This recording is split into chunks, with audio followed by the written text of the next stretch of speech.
Hey gang, Ryan Ellis here again, and in this video we're going to talk a little bit about learning some HTML. A lot of people have found success without learning the tech side of it, but I can guarantee that any online marketer has at least a little bit of knowledge of HTML. To do search engine optimization, all you need is a little basic HTML skills, and you can do all of the concepts after you learn the concepts using HTML. And that's actually how you do SEO, is you're telling the search engines by putting emphasis on certain words that your article is about. So you're telling Google what to rank for by making, words bolded, words in headlines, things like that. So don't be afraid, open up your mind and just watch this. I will show you how easy this is.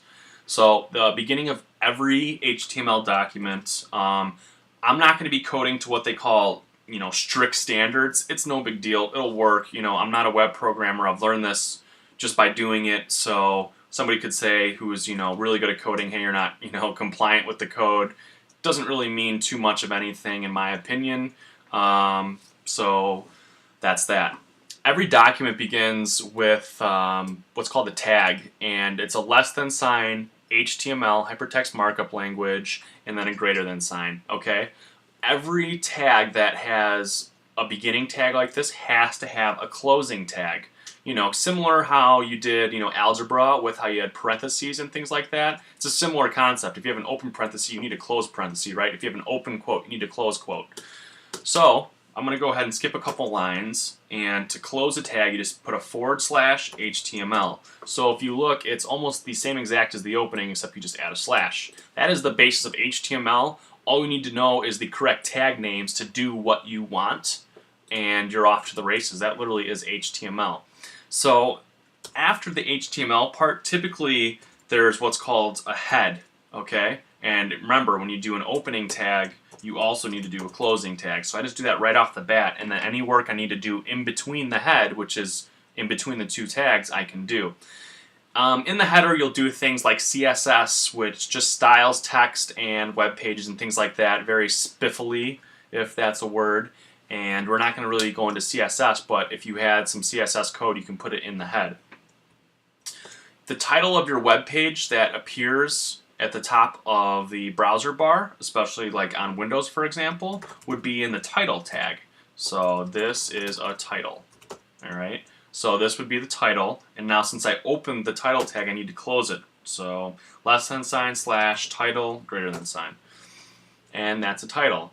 Typically, that's all you have in the head statement, is you want your title in there. Next is the meat of your web page, what is actually going to be displayed on the page, and that's called body. So you have a head, you have a body, pretty earth-shattering stuff. And I'm going to go ahead and close this tag before I forget. So you can see we have our opening HTML tag, which encompasses everything, okay? And a lot of the times, to make it easier to read, people will use tabs and formatting because you'll see it's easier to read. And just messed that up, so I'm going to undo that. I'm going to do a tab. So what I did here, it's like layers of parentheses, right? So HTML is always going to be on the top level. Everything that's underneath or contained within is on an indented level even further, and once you close the tag, you can indent back. So HTML, that's one tag. We indent again for head. We indent again for title, because that's 3 opening tags, right?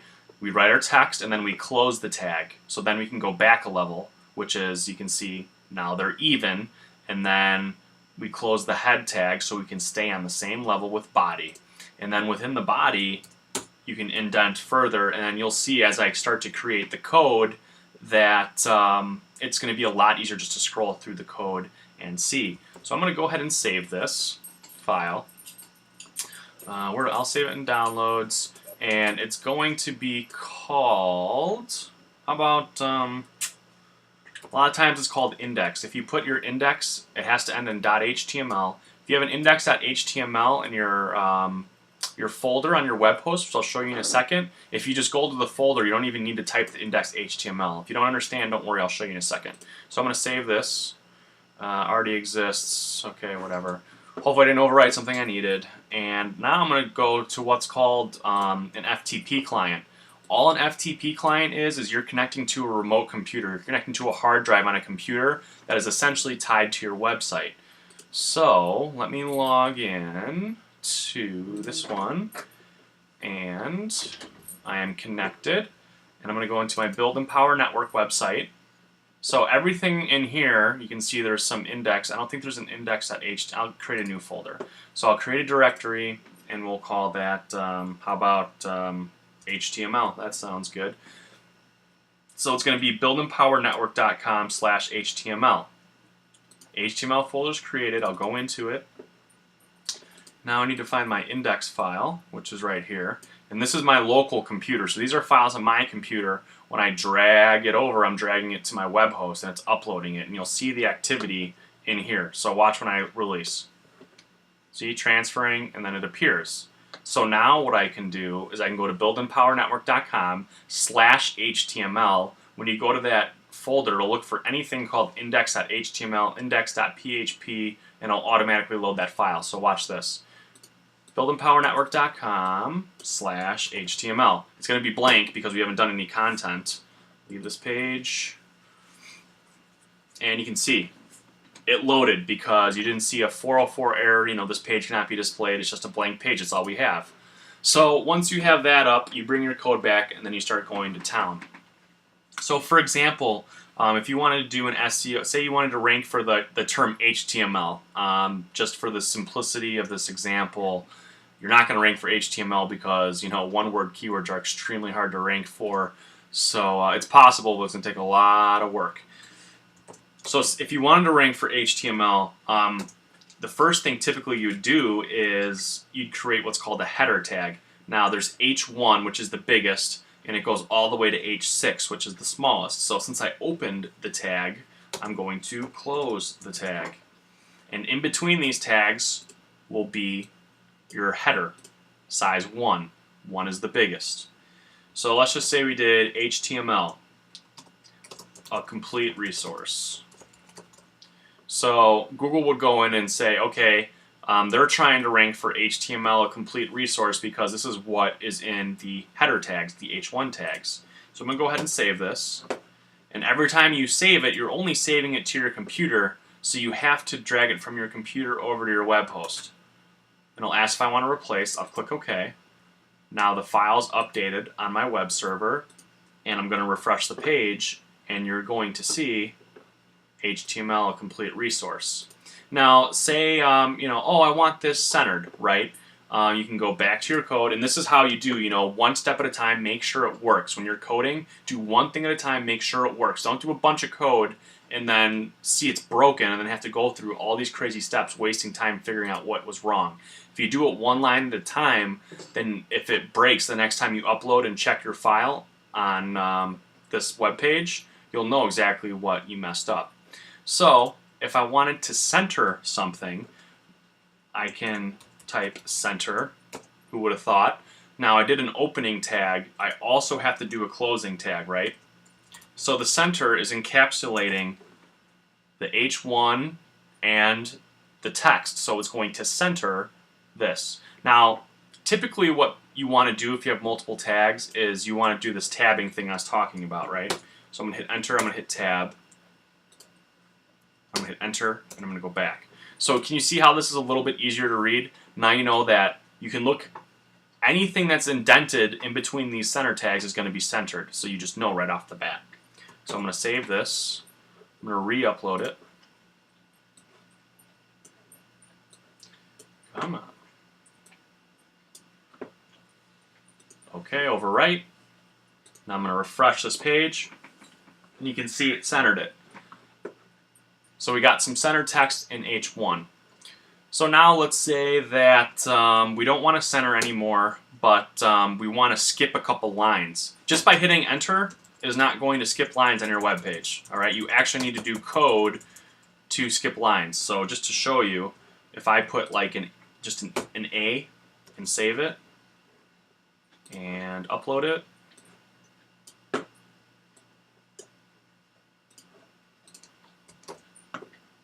You can see the A did not skip a bunch of lines, right? So I'm going to delete out these lines. Get that formatting back. Okay, perfect. So now, let's say you want to do a subheading, right? And you didn't want it to be centered. Let's say you want to do an H3, so it's not as big as H1. And we say in this guide, whatever text you want to say, you'll learn, and then remember you got to close the H3 tag. Okay? Now another thing that you need to do for SEO is you need to bold stuff, all right? So let's see if we can do a bold. So let's say, actually, you'll learn about HTML. Since we want HTML to be the thing we're ranking for in Google, we need to tell Google all over our web page that HTML is what we want. That's the keyword we're trying to rank for. So by bolding it, right, actually don't use B, use strong. B is actually what's called deprecated. It'll eventually go away, but it actually still does work. Strong is bolding text, and I am going to save this file and re-upload it, overwrite the old one. If you want to know a cool trick and you want versions, change this to like index 1, and then you can do index 2, index 3, or if you want to back up a file and see if the changes work, change this to .old. That's what I do. So now if I mess anything up, I still have a backup copy. Otherwise, if I just drag it over, I'm overwriting it. So if I re-upload this now, you'll see I have both versions. So I'm going to refresh this page, and you can see, because this is a heading, you can't see the bold. So let's do a little bit better example. We'll just do normal text. Now to skip lines, like I said, that's called a break, a line break. And a quick note about tags. Some tags in HTML don't have a closing tag. Break is one of them. So if you don't, image is another one as well. If you don't have a closing tag, then you do this little slash after the tag. You don't have to, but it's good form to do it. You don't have to do it. You could just do that. So let's do, 3 line breaks here. Let's do one more. And we'll do HTML is a really cool programming language, if I could spell. And then this time I'm going to strong the HTML keyword. And just because you can't see that HTML was bolded in this H3, Google can, because Google's actually reading your code. They're not looking at a web, they're looking through all of your code and parsing it and seeing what is relevant, what you're trying to rank for. And you can overdo this, so that's why you don't want to, go to the SEO extreme and just bold HTML 100 times. That worked in about 1997. Unfortunately, it's not the Wild West anymore. So I'm going to upload this file again, and I'm going to refresh the page. So you can see the HTML is definitely bolded, and you're telling Google right there. Real quick, what are some things you need to do to rank for a keyword? You need to bold it, you need to underline it. Real quick, let me show you this. Empower Network is great because they have a plugin, and it says, okay, you've entered enough words, you have a keyword in the first sentence. It tells you everything you need to do for SEO, and then it sees if you've done it in the post, and it gives you an SEO score.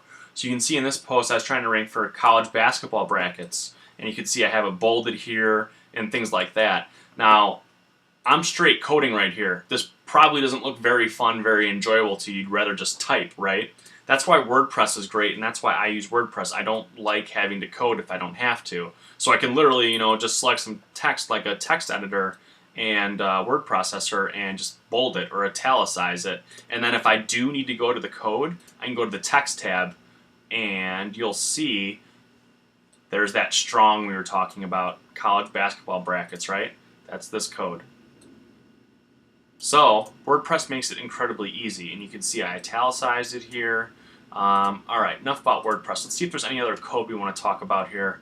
That is, well, we could do an image real quick. If you wanted to add an image, you'd need it uploaded somewhere. So for example, if you have a web host or you have Empower, you just add your file in, and then Empower is easy because you just you click the image button and you can insert an image. But if you wanted to do it by hand, you do image source src equals, and then you need to have the source of where this file is actually located, because someone on a random computer, they can't access your computer.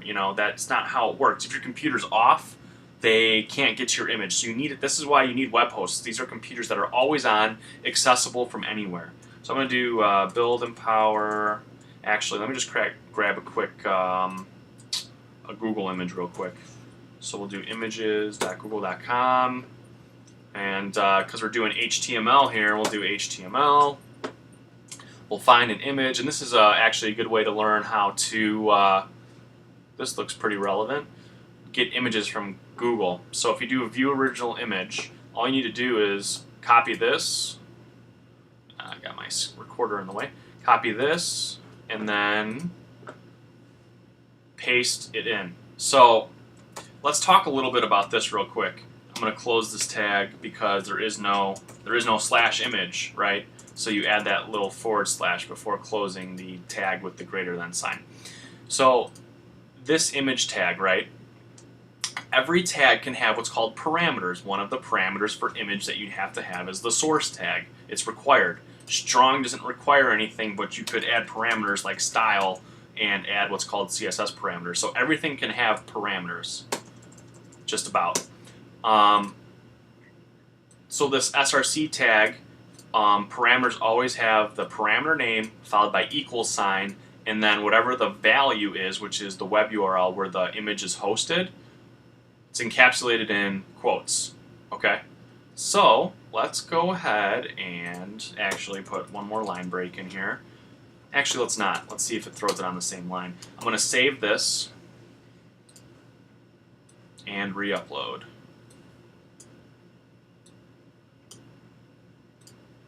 And let's check our web page. So you can see how it throws it on the same line. Unless you tell it, to put it on a new line, it'll just stack everything in a line until it reaches the end of the page, and then it'll move it down. So, for example, if we wanted to move this to the next line, we'd insert a line break. We'd save it, upload it, click OK, and refresh. And you can see the image is now below. So you can see how I'm doing things one at a time to make sure everything's working and everything's looking okay before, typing just this whole file and seeing if it works, because if you mess up one thing, your code is going to be all messed up. So I think that's a pretty good under 20-minute primer of HTML. If you have any questions about HTML, never hesitate to contact me in the comments below this video. Shoot me an email when I shoot out my blog post emails, just reply to them. I am a real person. I do know how to do this stuff. I know how to do HTML, PHP, all by just pretty much Googling stuff and figuring it out on my own. So, anybody who says, oh, I don't know how to do it, you just need to go out and do it. Eventually you'll learn it. This tells you, it gives you instant feedback and tells you if it's working. And, for example, let's say, just trying to think of an example of what you'd want to Google for HTML. So, say you wanted a list, like radio buttons. How to code radio lists, let's say, in HTML. You'll probably see at W3 schools because they are huge with teaching, and they actually have really good stuff. So say you wanted to learn an ordered list, okay? So that's 1, 2, 3. Unordered list is bullet point, bullet point, bullet point. So they say, okay, the opening tag is unordered for unordered list is UL. And then for every bullet point, you need to have an LI opening tag and an LI closing tag. So this will be a list of coffee and milk, just like this, right? So a lot of times, I like to call myself a duct tape coder, and I just copy this. And this is why my formatting sometimes gets out of whack. But so a lot of times, depending how lazy I am, I will actually do some formatting.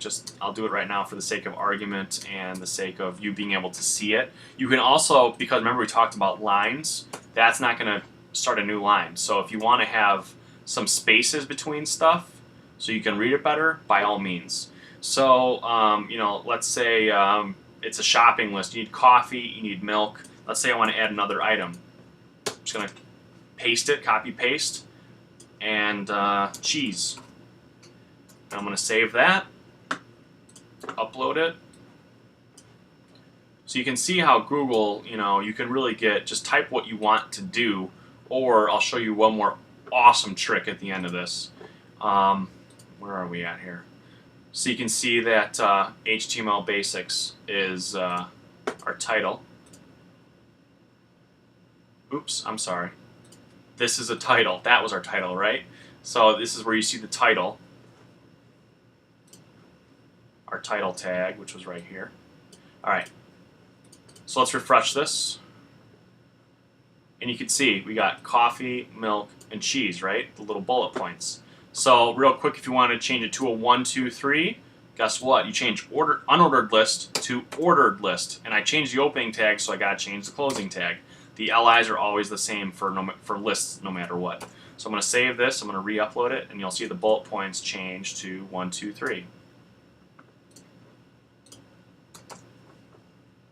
And there you have it. Alright, that should be enough HTML to make your brain hurt for one day. So hope that gives you a little bit of understanding about SEO and things like that. So take a quick look at this code. You can go to any web page with Chrome, right-click on something, and do Inspect Element. It'll bring up a little thing down here. And if I hover over stuff, you can see, alright, that image that's appearing, that's the code that has to do with it. And then if you expand this ordered list, you can go over each one. And if you see somebody doing something cool on a web page, you can pretty much see how they're doing it, which is great. I do that a lot of times if I see something cool. A lot of times things get crazy, but for a general basic understanding, if you can always do that trick. Or if you're debugging your web pages and something's looking really weird, this is a great tool. So that's built into Chrome if you use the Chrome browser. Alright, this is Ryan Ellis, and I hope you enjoyed this video. I will talk to you soon.